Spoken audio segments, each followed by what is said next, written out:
City leaders look to reform and restore trust at the Sewerage and Water Board. They are hoping some fresh faces will aid in that effort. A council subcommittee approving 8 appointments to the Utilities Board of Directors at a meeting earlier this morning.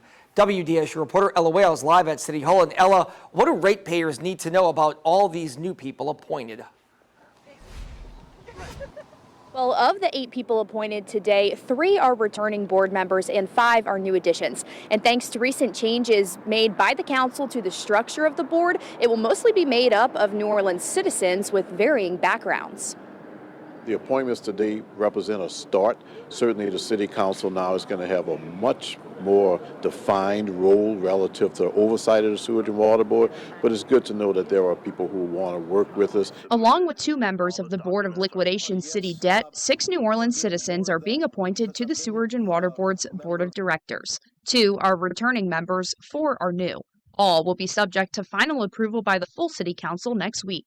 They're the ones who are going to hold the organization to account and say, hey, if you say you need to raise a millage to deal with infrastructure investments, what are the investments and what will be the outcomes that will make ratepayers want to support it versus just saying need more money? The new members have backgrounds ranging from education to urban planning to engineering, but their main role on the board will be to serve as a voice for their fellow citizens. These are people who've been engaged advocating for the community who are going to bring that same kind of fire of representing ratepayers to the board itself rather than supporting the status quo. The board will also include 1 appointment from the mayor and a civil engineer chosen by Public Works Committee Chair Jason Hughes. The mayor has selected Public Works Director Steve Nelson as her designee. Once the board is finalized, they will be tasked with reviewing several things. The bylaws, the structures of certain positions, the job descriptions, also some of the operations that we would like to see looked at least. But that board is a board that is given immense responsibilities. We have a full list of the people appointed on our website, WDSU.com, and they'll be stepping into the role after a big summer for the utility where pump issues and ongoing construction in the French Quarter took center stage.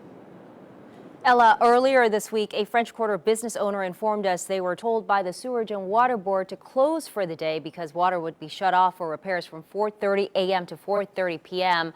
But by 1:30, the water was still on. What have we learned about that situation? Well, I reached out to the Sewerage and Water Board about this, and they tell me that based on a test closure, they were anticipating that businesses on Decatur Street between St. Peter and Ursuline would be impacted by the water disruption, and that water was turned back on around 12:30 p.m., saying in a statement, quote, "We apologize for the inconveniences that the water disruptions related to this project cause and appreciate the continued patience while we work to improve utilities in the French Quarter." Live from City Hall, Ella Wales, WDSU News.